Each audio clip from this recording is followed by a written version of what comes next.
message, chat, PM, DM. Yan ang tawag natin sa isang bagay na madalas nating ginagamit, no, sa araw-araw para mag-reach out sa mga kakilala natin or mga mahal natin sa buhay na malayo sa atin. Pero talaga ngayon, no, di na natin kailangan gumawa ng sulat para ihatid o ipahatid sa mga mensahero para lang mabigay natin yung gusto nating sabihin sa mga kakilala natin na nasa malayo. Pero kung akala natin na dahil pwede mong i-edit yung sasabihin mo, pwede mong paghandaan, makakaiwas ka na dun sa mga cringy and nakakahiyang pagkakataon na pwedeng mangyari in a face-to-face conversation, doon ka nagkakamali. And today, we are going to, again, read some conversation or chats or messages na medyo hindi naging maganda yung kinalabasan. No? This is conversation fails. Ikaw na nag-cheat, ikaw pagalit. Ooh, this is fucking spicy, man. I cheated on you. Natalo ako. I wanna be with him one last time so I can be sure of what I feel about blank. It's still there. It's still there. The place where we tried to end things nicely, we went there yesterday. It's fucking crazy, and my conscience is killing me. Leave me. I did it again. I cheated. I cheated on you. Okay, so we have a self-aware self-aware gameplay na nangyayari. And okay, so this kakaiba to, no? Kakaiba to ngayon. Usually lalaki yung nasa ganitong sitwasyon na nababasa natin, but mukhang babae siya ngayon, no? Gusto ko na lang mamatay. Napapagod na ako. Sobra, ito na naman. Ito na naman ako. Sobrang nakakatawa yung parang no? Alam mo yung parang sobrang... Kasi di ba yung parang nagpapaawa ka na in a self-aware play. Alam mo yung gusto ko sabihin? Ito na naman. Tanga-tanga ako kasi kung na may mali. Alam mo yun, para uunahan mo na yung magagalit sa'yo para bago sila magalit, hindi nila magagawa kasi nagalit ka na sa sarili mo No? Nasabi mo na yung gusto na sabihin. So I guess, it's a big brain play kasi hindi mo maririnig yung masait na salita sa ibang tao, sa sarili mo nga lang. Pero, ganun yung mangyayari. Pagod na ako. Patawarin mo ako. Wait. Akala ko ba leave me? I did it again, leave me. Ba't patawarin mo ako? What in a bipolar is this? So no, I didn't cheat. Bro, kakasabi mo na nag-cheat ka. What? Cheating is with intention to someone. I can't forgive me, Mackie? I can't forgive me? Sana all. I can't forgive me, Mackie. Sana kapag okay ka na, may babalikan pa tayo at may aayusin pa. Pero take your time. Let us do our own thing. Love is not enough and you should know that. I can forgive me. Tapos yung, so no, I didn't cheat. Cheating is with intention. So, ibig sabihin pala pag meron kang, like, let's say, naka-fubu, no? Without any, those strings attached. Walang, connection talaga. Walang intention na So, it's not cheating. It doesn't make sense. But also, I can't forgive me. Nakakatawa kasi doon una, siya na yung nagagalit para sa isa. So ngayon, pinapatawa niya na yung sarili niya. Inuunahan niya na, no? Inuunahan niya nang gawin niya, yung dapat gawin nung dapat kagawa. Daw. Oh man, this is fucking long. Yung feeling na nandyan ka, pero parang wala. That's how you are right now. Probably on what I did. So now you can have it. Have the space you want. If you really need it. I'll have mine too. Let me think if with everything I want to do. What the hell? Let me think if with everything I want to do and with everything you want to do, if we can still have time for us. Hindi na to relasyon, Mackie. Come on, Mackie. It's like coexisting na lang. Please don't take this in a wrong way. Deal with everything that you need to deal with your life. I don't want to be someone who's there na parang wala lang. I did something wrong and I'm sorry. But don't act like because we love each other, you just stop doing something. I tried. I'm waiting. Konting effort, tinulugan mo lang. I'm playing, I'm watching by myself. I'm playing, I'm watching. I'm playing, then I'm watching.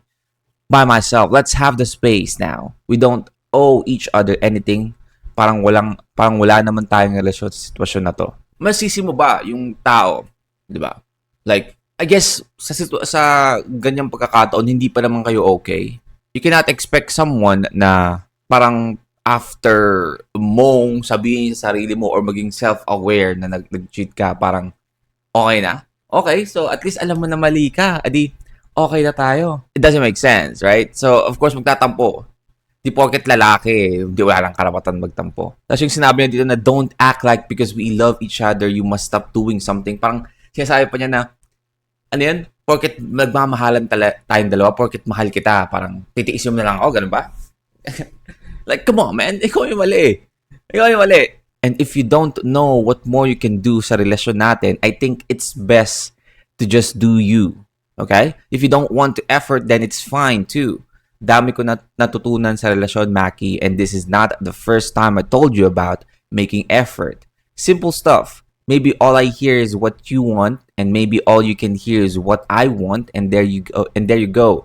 It's better if you and me just focus on ourselves, and you sleep well. Okay? I don't want to disturb your sleep anymore. You keep sleeping. Yung yung tag dito.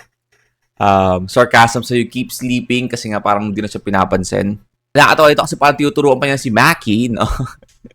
Na hindi wala kang effort, Maki. Ganyan. Wala, di mo man lang sinusubukang parang ayusin yung relasyon natin. At the same time, Maki, mag-charge ka naman, 3% ka na lang. Nakakatawa, no, na nagagaling to sa babae, no? Na parang, mag-effort ka naman, hindi mo, parang hindi ka gumagawa ng way para maayos yung relasyon natin. What? Nag-cheat ka eh. Parang, gano'n lang ba kadali yun? Tapos ako pa mag-effort, no? And no, I don't think it's worth fixing for now. Call me when you wake up or leave me and read. Unread, I think. Yung gusto nyo sabihin dito. Or unread. Okay. It's all good, no dramas. Alright. Okay. I guess, medyo, dami natin nasabi doon, medyo pangit yung dating. But I think, okay yung dati. Okay yung ending eh, no? Like, okay, nasabi mo yung gusto sabihin, no? So, no dramas. All good. Yun ang akala ni Kurt. Di niya alam. This is just the start of this madness. Oh shit, meron pa pala? Ang haba pa pala na ito.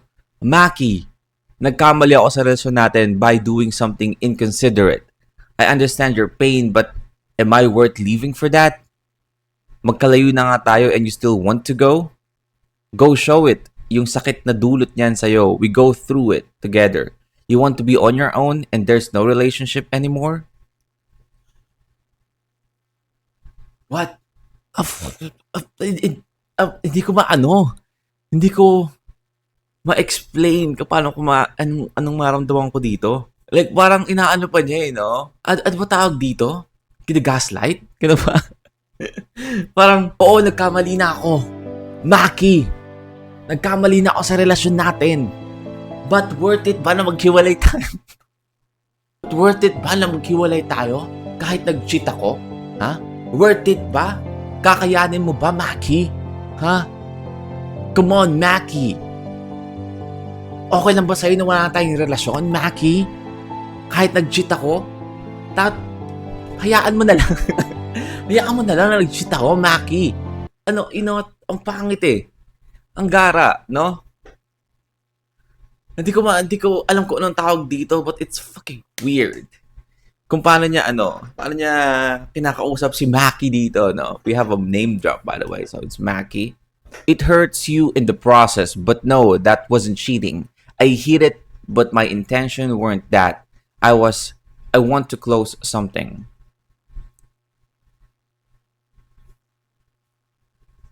Bro, are you okay? So I guess, ang gusto niya sabihin dito is parang nagkita siya ng ex niya. Ito yung based sa mga nabasa ko based sa pagkakaintindi ko sa pangyayari dito. Nagkita siya kasi walang context eh. Hindi pinapakita yung reply ng lalaki. But I guess parang ang sinasabi niya dito na hindi to cheating kasi gusto kong malaman kung meron pa bang something o may nararamdaman pa ba ako dun sa ex ko. But, siguro, I guess, sabi niya na narealize niya na wala talaga and si Maki talaga yung mahal niya. So, ano lang siya, parang social experiment. Social experiment. It's a social experiment, no? Malaman lang niya kung ano ba, mahal ko ba to? Kitain ko nga to. Kitain ko. Pag may naramdaman pa ako, okay, di mahal ko pa. Pag may spark pa. Pero ba, it's a social experiment and I want to close something. Kasi kung hindi ka pa ready, no? And meron ka pang mga multo sa past mo, I guess hindi ka pa ready magrelasyon, right? Kasi parang napaka-unfair naman nun sa karelasyon mo ngayon kung gagawin mo to. I hear it, but my intention weren't that. Parang sinasabi nito na tinago niya pero hindi cheating yung gusto niyang mangyari. I mean, ano bang ang ibig sabihin ng cheating? Ha? Let's fucking search that. Cheating is a broad term that describes the act of being dishonest to gain an unfair advantage or to violate rules and agreements. Diba? Being dishonest and to gain an unfair advantage, I mean, maybe that unfair advantage is not actually applicable sa sitwasyon na to, but also violate rules and agreements, diba? That in general, like, yung agreement nyo sa relasyon yung dalawa, no? Like yung rules na wala dapat iba, kayong dalawa lang, right? We always have that unspoken rule pag meron tayong relasyon. Diba? Hindi mo natin napag-usapan, wala man tayong pinirmahang papel, no? Na, okay, ito yung rules natin sa ating relasyon, but, you know, parang dapat obvious na yun eh. And also being dishonest. Yeah, I mean, I think it's cheating. I mean, hindi na yun, hindi na, alam natin it's cheating, but, you know, I have to whip out the description of cheating, no? Para lang maita natin, para sure lang, maybe tama siya.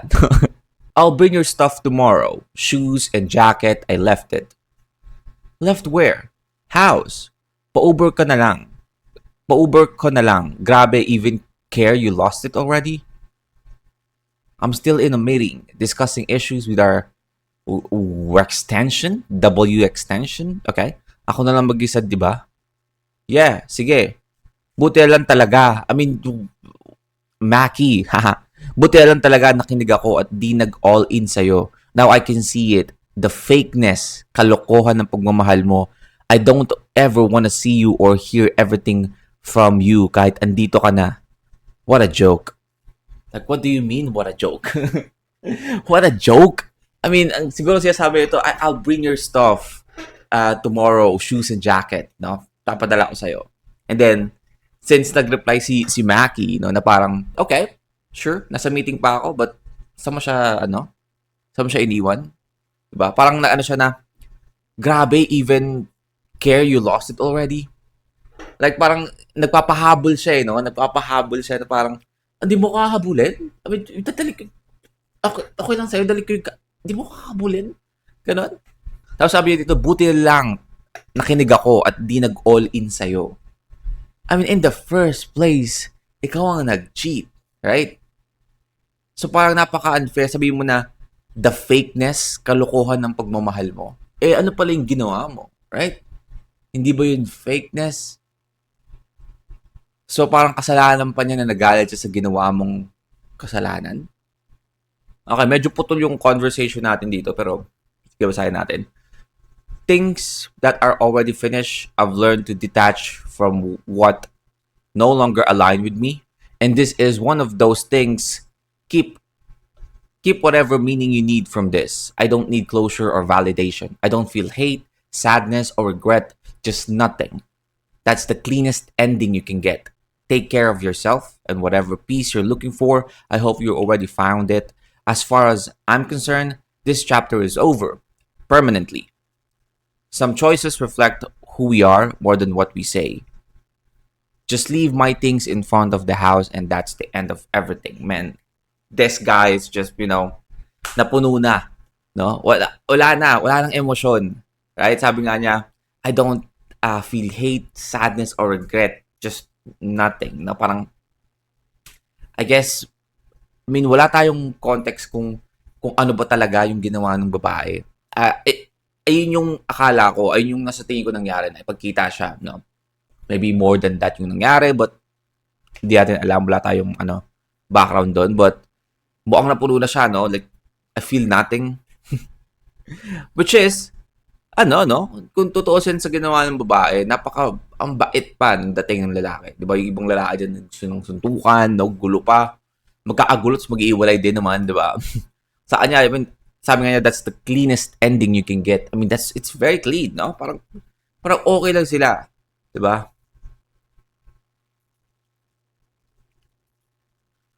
Okay. Sorry kanina, I was full of emotion. I love you, goodbye po. Cringe. What you feel, you're allowed to let it out go. Let it out go? But do we have to be loud about it? What do you want? Ano gusto mo gawin ko? I'm trying to change. I know I'm fucked up. You dealt with my fucked up life. Now you go. You're free and let's not bother each other again. I'll make peace with us not being in the good terms. I'll make peace with you being mad at me and I don't have plans to fix this. Not now, not in the future. I did all I can for this relationship, even fucking facing Rafael. Who's Rafael? Fuck this. You can go for real, mate. Naging British, you can go for real, mate. Suddenly naging British siya, no? Man, who the fuck is Rafael? This is becoming a fucking teleserye. What the hell? Fucking Rafael. Okay. So I guess meron akong kinala. So I guess ang gusto yung sabihin dito is nagawa niya lahat sa relasyon natin. Even fucking facing Rafael. I guess Rafael is the ex. Para makita niya kung para malaman niya kung totoo ba siya sa relasyon ni Maki. I guess ang nangyari is kinita niya nga si Rafael and then na-realize niya na mahal niya talaga si Maki. So, parang yung sinasabi niya na I did everything. But come on, man. Hindi ko maintindihan paano mo nasasabi itong mga bagay na to na ikaw ang may mali. In the first place. I mean, okay. So, nag-effort ka na maayos kayo. So what? Diba? Ikaw naman talaga gagawa nun kasi ikaw yung mali. Right? Inaano pa niya na si Maki yung nagkamali dito. Oh man. The audacity of you telling me na ang bilis ko while you're getting drunk and nagpasundo sa lalaki ng laseng. Think. Let's talk, please. Please. Ayusin natin to. Ano ba gusto mo gawin ko? Usap tayo, please. Saglit lang. Usap tayo, please. After decision mo, go ako. Sige na, mabilis lang. Advice sa akin, huwag ka muna kulitin. But I wanna talk to you one more time. Sige na, please. I was talking to your mom. Okay na, every bit of hope I have for us, I'll just surrender it to God.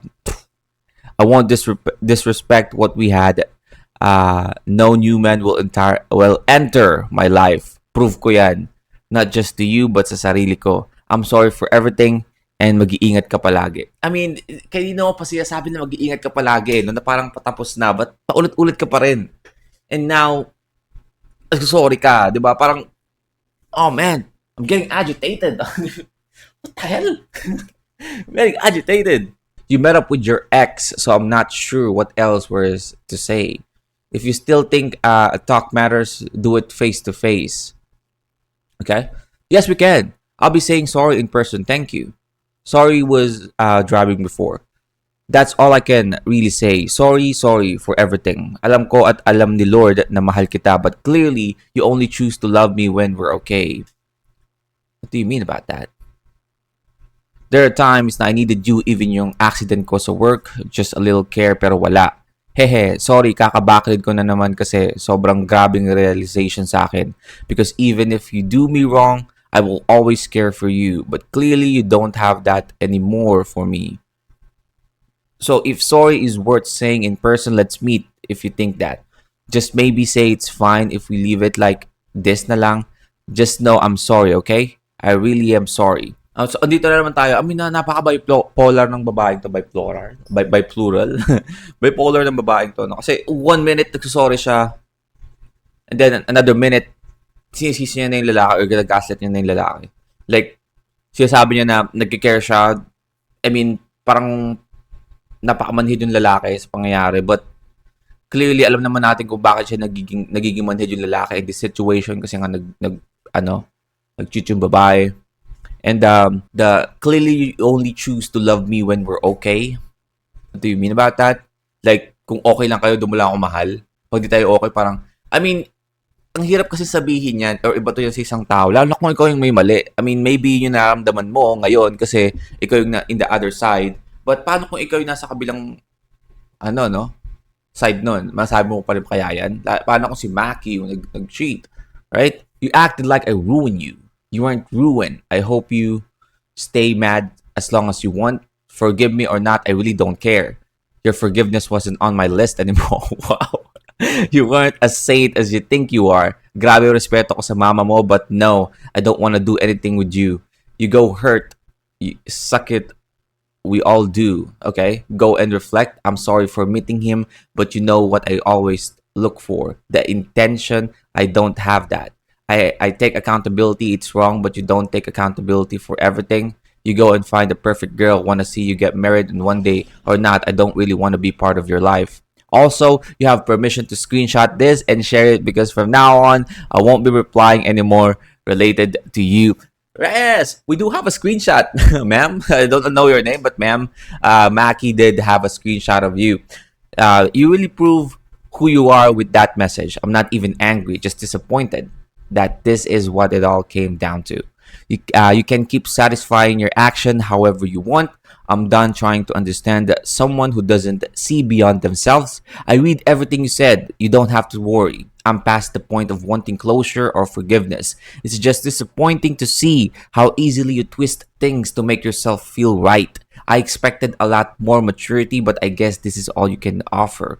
But don't worry, I'm not holding on to anything. You showed me enough to let go completely.